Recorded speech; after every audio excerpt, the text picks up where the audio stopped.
दोस्तों, मैं रीनू गुप्ता ज़िंदगी बनाए आसान चैनल में आपका स्वागत करती हूँ। मेरी जानकारी आपको थोड़ी सी भी अच्छी लगे तो वीडियो को लाइक और चैनल को सब्सक्राइब कर बेल आइकन प्रेस करें ताकि मेरी दी गई हर जानकारी आप तक पहुँचती रहे। तो चलिए वीडियो शुरू करते हैं। ना परमात्मा से वार्तालाप करने की एक आध्यात्मिक प्रणाली है। प्रार्थना में हृदय बोलता है, विश्व हृदय सुनता है।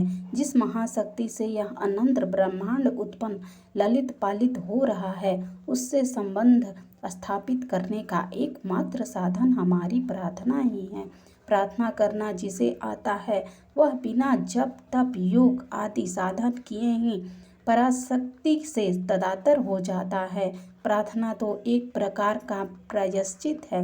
विभिन्न प्रकार के स्वार्थों, चिंताओं, व्याकुलताओं, रोगों, व्याधियों, दुर्बलताओं को प्रक्षालित करने के लिए यह एक सर्वसुलभ साधन है। ना एक महा औषधि है। हमें जो सद्भावनाएं, जो उत्तम आकांक्षाएं व्यक्त की जाती है, उनसे एक प्रकार का आध्यात्मिक प्रभाव फैलने लगता है। प्रार्थी के इर्द गिर्द का समस्त वातावरण पवित्रता, शांति तथा विश्व प्रेम की पुष्ट धाराओं से घनीभूत हो उठता है। मनुष्य के मन में किसी प्रकार की इच्छा उत्पन्न होती है। अच्छी प्रार्थना से आत्मा के गहनतर भाग में एक अंतरिक्त प्रकाश प्रकट होता है, जो अव्यक्त अनिर्वचनीय ज्योति है। वह गुण आंतरिक प्रकाश है जो विश्व के समस्त प्राणियों को आलोक प्रदान करता है। प्रार्थना असत्य से सत्य की ओर, अंधकार से दिव्य प्रकाश की ओर तथा मृत्यु से अमरता की ओर ले जाने वाली तेजोमय प्रभा है। विश्व का इतिहास उठाकर देखिए, प्रार्थना ने अनेक महान आचार्यों, पैगंबरों को बड़े मार्मिक रूप से तत्व ज्ञान एवं पूर्णता प्राप्त कराई है। प्रार्थना में अद्भुत शक्ति है। जो व्यक्ति प्रार्थना करते हैं, उनके जीवन में अनेक बार ऐसा हुआ है, उनकी हार्दिक कामनाएं पूर्ण हुई हैं। कभी कभी तो हार्दिक प्रार्थना का उत्तर इतना शीघ्र मिलता है कि प्रार्थी उस एक प्रकार का चमत्कार ही समझता है। प्रार्थना की चमत्कार की कहानी सुनाती हूँ। पंडित शिवदत्त जी शर्मा ने अपने एक परिचित का उल्लेख किया है। उनकी पुत्री अत्यंत बीमार हुई और क्रमशः मरने वाली अवस्था में पहुंच गई।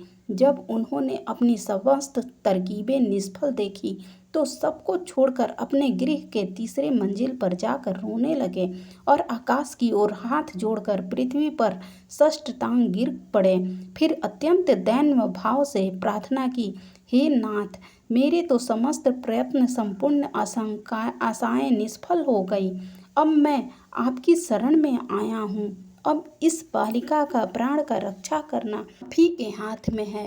हे प्रभु, आप इस दाता की ओर निहारिए और इस बच्ची को जीवन दान दीजिए। इस प्रकार वे बहुत देर तक अपने आंसू बिंदुओं से हृदय स्थिति प्रभु के मानस चित्र के चरण पकारते रहे। जब वे वहां से नीचे उतरे तो उनके आश्चर्य का परवाह न रहा। जैसे जब उन्होंने देखा कि लड़की आश्चर्यजनक चेतना लाभ कर रही है, उसका रोग बहुत कम हो गया है और वह स्वस्थ हो रही है। इस प्रकार प्रभु के दरबार में की गई आंतरिक प्रार्थना तत्काल फलवती होती है। महात्मा तुकाराम, स्वामी रामदास, मीराबाई, सूरदास, तुलसीदास आदि भक्त संतों एवं महात्माओं की प्रार्थनाएं जगत प्रसिद्ध है। इन महात्माओं की आत्माएं उन परम चेतन तत्व में विलीन होकर उस देवी अवस्था में पहुंच जाती थी जिसे ज्ञान की सर्वोच्च भूमिका कहते हैं। उनका मन उस पराशक्ति से तदातर हो जाता था जो समस्त सिद्धियों एवं चमत्कारों का भंडार है। उस देवी जगत में प्रवेश कर आत्मा श्रद्धा द्वारा वे मनोनीत तत्व आकर्षित कर लेते थे। चेतन तत्व से तादात्म्य स्थापित कर लेने के कारण ही वे प्रार्थना द्वारा समस्त रोग, शोक, भय, व्याधियों आदि दूर कर लेते थे। भगवत चिंतन में एकमात्र सहायक हृदय से उल्लेखित सच्ची प्रार्थना ही है। हृदय में जब परम प्रभु का पवित्र प्रेम भर जाता है तो मानव जीवन में के समस्त व्यापार, कार्य, चिंतन आदि प्रार्थना में हो जाते हैं। सच्ची प्रार्थना में मानव हृदय का संभाषण दैवी आत्मा से होता है। प्रार्थना श्रद्धा, शरणागति तथा आत्मसमर्पण का ही रूपांतर है। ये प्रार्थना के कुछ आवश्यक नियम जान लेते हैं। पहला नियम, प्रार्थना स्थल में प्रत्येक परिजन हाथ पैर धोकर शांत चित्त से बैठें। दूसरा, प्रार्थना के समय आपस में अन्याय बातचीत न करें। तीसरा, प्रार्थना आत्मा की खुराक है, जिसे रोज प्रार्थना न होने पाए उस दिन आत्मा को उपवास करना पड़ता है। चौथा, गायत्री माता का ध्यान धारण करके श्रद्धा एवं भावना से प्रत्येक परिजन पलाथी लगाकर या अन्य योग आसन से बैठें।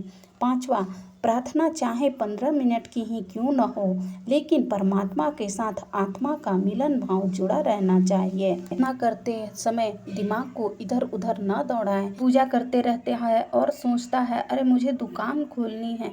दुकान तो खोलनी है, पर 10-15 मिनट के लिए आप शांति मन से प्रार्थना कर लें, वो प्रार्थना आपकी सफल हो जाएगी। देखने के लिए धन्यवाद।